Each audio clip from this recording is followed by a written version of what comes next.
오늘 말해보고 싶은 주제는 투자 재테크입니다. 저는 주식이나 부동산으로 엄청난 돈을 번 사람도 아니고 그저 내성적인 사람으로서 하루하루 살아가는 30대 남자입니다. 제가 어떤 생각을 가지고 투자 전략을 짰는지, 어떻게 돈을 관리하고 있는지 방향성에 대해 말해보려 합니다. 스포를 하자면 저는 스트레스를 받지 않는 투자를 좋아하며 거기에 맞게 오랜 시간 실험을 하면서 연구를 했습니다. 결국 저만의 방법을 찾았죠. 저랑 성향이 비슷하거나 다른 사람의 생각이 궁금하신 분에게 어떠한 힌트가 되길 바랍니다.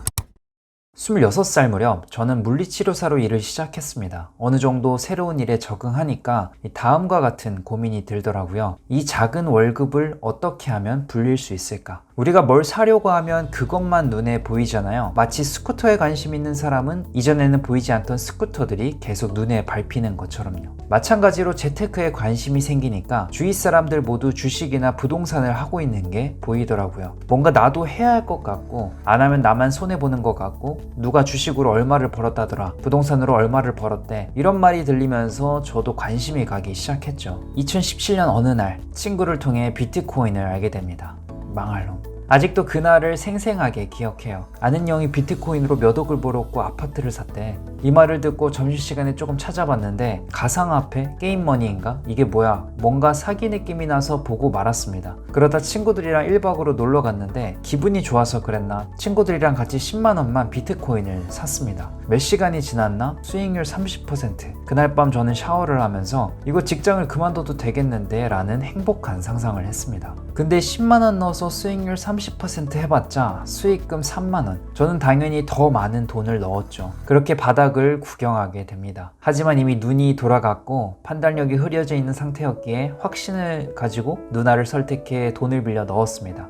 부모님도 요즘 제 영상을 보는 것 같아서 더 이상 말은 못하지만 영화 작전에 나온 대사가 생각나네요. 바닥인 줄 알고 사는 놈들 지하실 구경하게 될 겁니다. 그 이후로 저는 이제는 다신 안 해 라고 말하며 코인 시장을 떠났습니다. 그러다 어느 날 세이노에 가르친 PDF에서 인상적인 문구를 봅니다. 참고로 세이노는 한국에서 유명한 자수성가한 사업가죠. 투자나 재테크는 나중 일이다. 일단 소득을 높여라. 돈 모으는 속도가 빠르면 재테크는 쉬워진다. 처음에는 이게 무슨 말인가 싶었는데 비트코인 했을 때를 생각해보니까 이해가 가더라고요. 처음에 10만원을 투자해서 30% 수익을 봤는데 버는 돈은 고작 3만원이었죠. 3만원도 큰 돈이긴 하지만 1000만원을 넣었으면 300만원인데 이런 생각을 하게 된 겁니다. 결국 저는 적금까지 깨서 모두 넣고 누나한테 돈을 빌려 비트코인에 넣었죠. 근데 이렇게 하니까 통장에 남아있는 돈은 없고 당연히 여유가 없어지면서 판단력이 흐려졌죠. 이성적인 판단을 하지 못하고 폭락하면 손해를 보고 팔고 다시 오르면 또 사고 감정적으로 사고 팔고를 하게 되는 거죠. 사실 지금 이렇게 말해도 그 상황에 놓이면 똑같이 할 것 같아요. 아무리 투자 전략을 공부하고 세워도 내 돈이 미친 듯이 떨어지는 걸 보면 눈이 돌아가면서 전략이고 뭐고 없겠죠.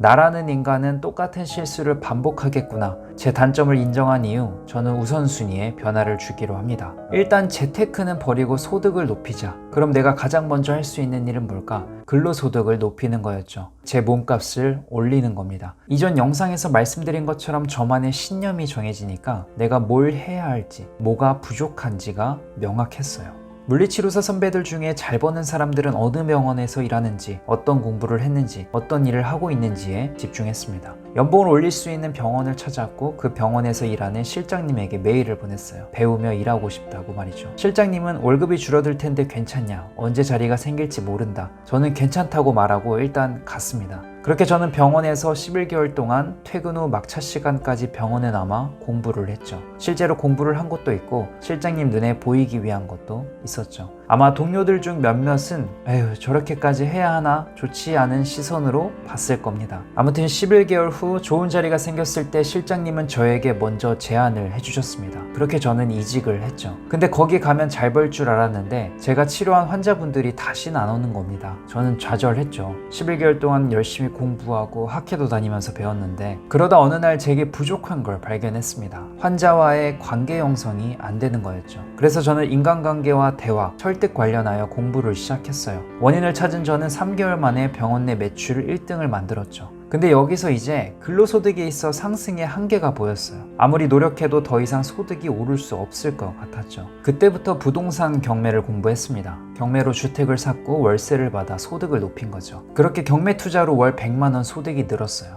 원래 제 목표는 경매 투자로 월 500만 원 현금 흐름을 만드는 건데 하다 보니 이 정도면 충분하다. 사업 소득을 만들어 보자 라는 생각을 하게 됩니다. 사람은 누구나 성장하면서 욕망의 정도와 목적이 조금씩 달라지니까요. 그때부터 스마트 스토어, 해외 직구, 경매 강의, 유튜브 등을 해봅니다. 망한 것도 있고 잘된 것도 있는데 그렇게 저와 맞지 않는 건 버리고 재밌고 성과가 좋은 건 계속 이어갔죠. 자, 이제 다시 돌아와서 제 우선순위는 소득을 높이는 거였습니다. 근로소득을 높였고 더 이상 올릴 수 없다는 한계를 느낀 뒤 경매를 통해 임대소득을 만들었고 이 정도면 충분하다 싶어 사업소득을 만들었습니다. 근로소득, 사업소득, 임대소득을 만든 이후 그때부터 주식을 시작했습니다. 요즘 주식시장이 공포 자체죠. 저는 최근에 알았는데 경기 침체가 온다는 말도 들리더라고요. 주식 투자를 하면서 이제야 그걸 알았어? 답답하네 라고 말하며 코웃음을 치는 분들도 있을 겁니다. 이런 말하면 욕먹을까봐 밖에서는 말 안 하고 다니지만 저는 뉴스도 잘 안 보고 주가도 거의 안 봅니다. 그냥 정해진 날, 정해진 종목, 정해진 비율로만 주식을 사고 제 일을 합니다. 제가 투자 전략을 짤 때마다 이런 생각을 했었습니다. 나는 투자로 돈 벌 생각 없다.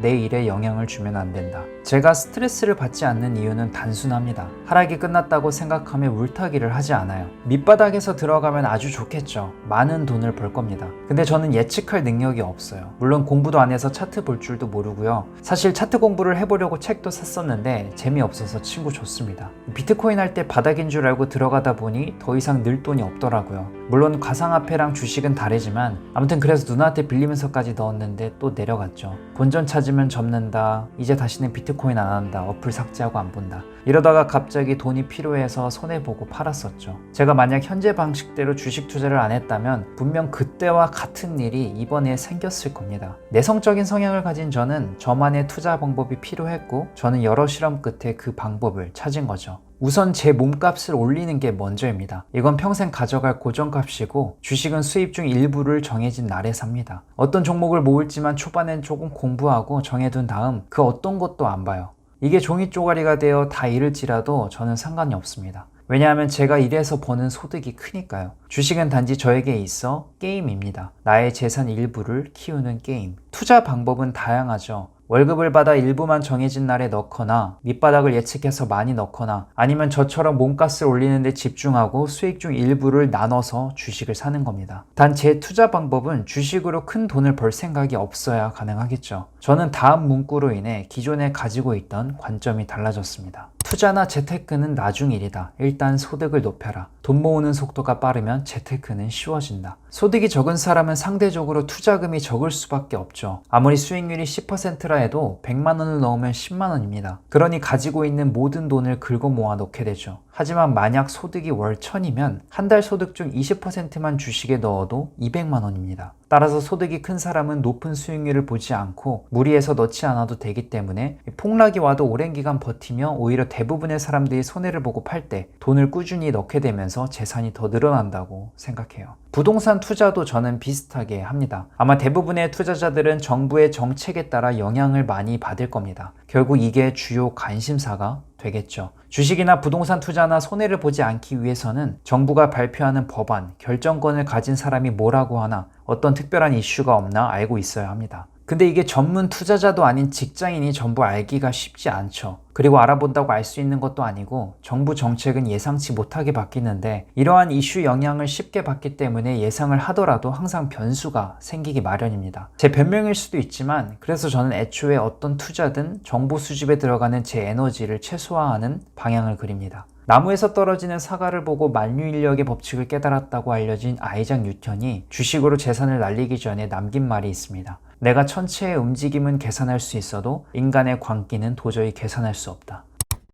제가 요즘 요가를 하는데 옆 사람 보면서 다급하게 하고 있으면 선생님이 조용히 오셔서 이런 말을 해주시더라고요. 옆 사람 따라가지 않아도 좋아요. 자신이 느끼는 자극과 호흡에 집중하세요. 사실 오늘 영상은 요가를 하다가 갑자기 떠오른 콘텐츠였습니다. 요즘 주식으로 힘들어하는 분들이 많더라고요. 제가 비트코인 했을 때가 떠오르기도 했고 저는 그때를 교훈 삼아 저만의 투자 방법을 연구하고 찾았습니다. 제가 6월 21일에 적은 건데 저는 지금도 꾸준히 정해진 날에 돈을 넣고 있습니다. 저는 내성적인 성향을 가지고 있어요. 내성적이라고 하면 사회적 이미지로 소심하고 사회성이 떨어진다고 보이겠지만 분명한 강점도 가지고 있습니다. 또한 저는 강점에 집중하려고 노력하는 편이죠. 이 조심성이 높기 때문에 계획적이기도 하고 리스크를 최소화하는 방향을 선호합니다. 제 투자 방식이 모든 사람에게 효과적인 것은 아니고 저에게 효과가 있을 뿐입니다. 저는 다른 사람들의 시선에 예민한 편이고 그들의 행동에 쉽게 흔들려요. 그래서 저는 인스타와 같은 것을 일부러 안 보는 편이고 최근에는 어플을 삭제를 했습니다. 물론 누군가는 좋은 집, 좋은 차들을 보며 원동력을 받아 성장할 수도 있겠죠. 저 또한 그렇게 발전했으니까요. 하지만 최근에 들어서는 경쟁이라는 쳇바퀴에서 내가 빠르게 성장하는 것보다 내게 맞는 행복을 선택하기로 했습니다. 그래서 유튜브 썸네일도 최대한 자극적인 건 피하려고 하고요. 근데 중간중간 조회수를 높이고 싶어 어그로성 제목을 만들어야 할지 흔들리기도 합니다.